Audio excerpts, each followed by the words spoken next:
ઇજાપુર વિસ્તારમાં રહેતા શ્રમજીવી પરિવારની 6 વર્ષીય માસૂમ બાળકી પર પડોશમાં રહેતા હવસખોર ઇસમે નિયત બગાડી દુષ્કર્મ આચરતા ચકચાર મચી ગઈ હતી.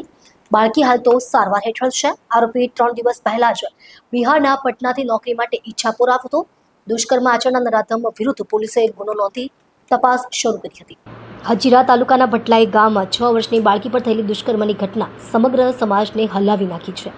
આ બનાવમાં બાળકીના માતા પિતા કામ માટે બહાર ગયા હતા અને બાળકી કાકા સાથે ઘરમાં હતી. કાકા નાઇટ શિફ્ટમાં હતા અને ઘરે પરત આવ્યા પછી સૂઈ ગયા હતા.